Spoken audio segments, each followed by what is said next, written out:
À nouveau, chers amis internautes, nous démarrons cette une des journaux par le quotidien béninois d'information générale et d'analyse. L'informateur qui ce matin en manchette nous propose modernisation de l'état civil au Bénin, la naissance, une nouvelle donne. Le Cana précise que c'est fini les courses dans les mairies. Désormais, les parents peuvent déclarer leur enfant dès la naissance directement à l'hôpital. Ainsi, le Bénin modernise son système d'état civil, se réjouit le journal. Retrouvez les implications de cette décision majeure à la page 3 de la livraison. Fédération béninoise de football, Mathurin de Chacus parle de son départ. Le championnat de la Ligue 1 lancé le 20 septembre prochain. Retrouvez les enjeux à la page 8. Demande de reversement des aspirants au métier d'enseignant au ACDPE. 3 centrales syndicales soutiennent les AME. L'informateur informe que dans la commune de Pomassé, 2 amis se volent et se retrouvent au commissariat. À l'oreille droite, journal École, drame de Thion. Les victimes inhumées à Savet. L'article qui renseigne est à découvrir dans les quelques pages réservées aux productions journalistiques du jour des étudiants en formation sur les différents campus de l'ESAE, l'école supérieure d'administration, d'économie, de journalisme et des métiers de l'audiovisuel ESAE qui est présente à Cotonou, à Boumé-Calavi et Parakou, dont la rentrée universitaire 2025-2026 est prévue pour le mois de septembre prochain. Le quotidien national d'information ce matin en manchette parle de modernisation du système d'état civil béninois, tout comme l'informateur. Le Canada nous apprend que le guichet d'enregistrement des naissances est lancé.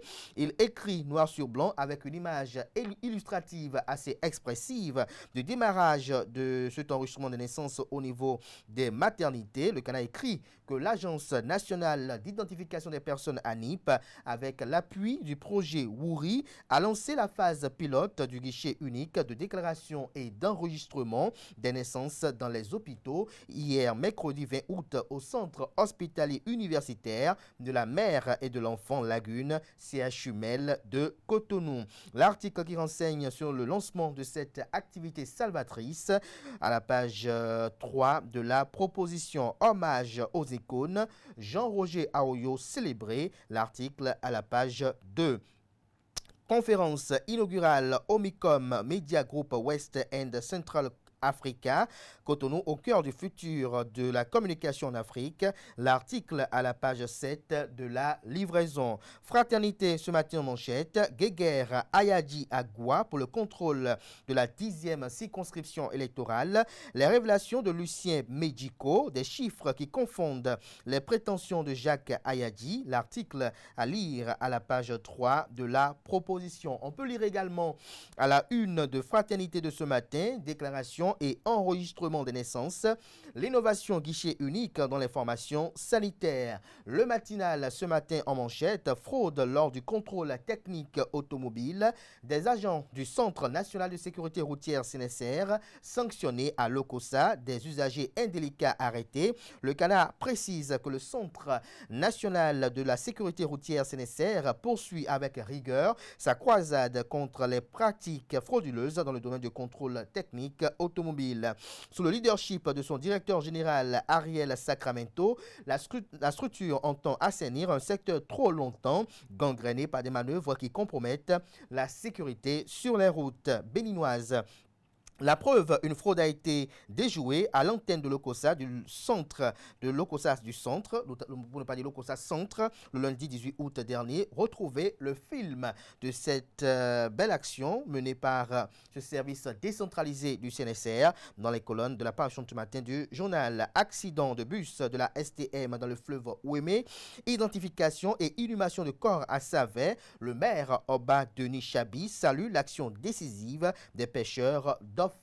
Matin libre à présent, Omicom Media Group West and Central Africa, Cotonou, l'épicentre de la révolution média en Afrique, communique le journal. On aperçoit une photo de famille sur laquelle on peut distinguer le ministre d'État Ableb Yotchane en charge de la coordination de l'action gouvernementale. À ses côtés, nous avons Sidikou Karimou. Retrouvez des détails sur le titre du journal à la page 3 de la livraison. Matin libre nous propose également comme titre ce matin à sa une pour pour un système d'état civil inclusif.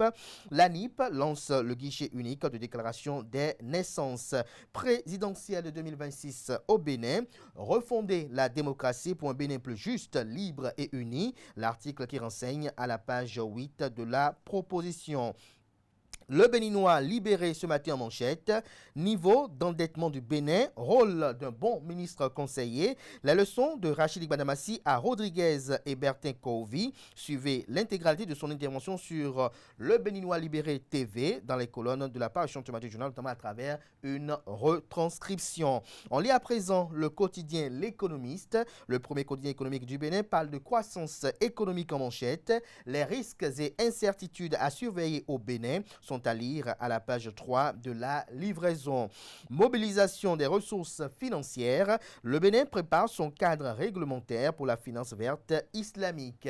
L'hebdomadaire humoristique et satirique paraissant à Cotonou cette semaine publie en manchette Classico à domicile. Vous avez un homme et son épouse qui sont en train notamment de se chamailler, si on peut le dire ainsi. Je ne garderai jamais une supportrice du Barça sous mon toit. Ramasse tes bagages et libère ma vie. Et à la femme de rétorquer, je n'irai nulle part. Tu soutiens le Real et je te l'ai jamais reproché. Retrouvez les détails sur les autres productions satiriques et humoristiques du déjeuner du jeudi de cette semaine, notamment dans les kiosques commercialisés au prix de 500 francs CFA. Les 4 vérités, production du fromage Wagashi Gassiré au Bénin. L'équipe du professeur Souaïbou Faroukou restitue les résultats du projet Wallak.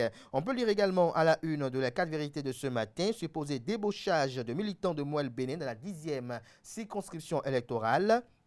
Les accusations de Jacques Ayadi contre Edmond Agua démonté, Lucien Médico, Germain Ezin et Benoît Seydou restituent la vérité. Ils invitent le chef de l'État, Patrice Talon, à rappeler à l'ordre le président de Mouel Bénin. Le Figaro national, deuxième session administrative de la Haute Cour de justice d'Andiyamou, salue l'engagement des juges et appelle à la concrétisation de la vision 2025. Football béninois, Mathurin de Chacus annonce son départ de la présidence de la Fédération béninoise de football.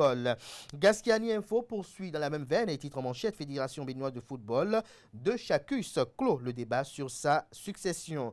Divergence politique, obstacle aux richesses, s'interroge le titre de Gasquiani Info. Retrouvez les fondements de ce titre à la une dans les colonnes de sa proposition. L'emblème du jour, ce jeudi 21 août 2025, à travers son numéro 374, titre en deuxième de titre.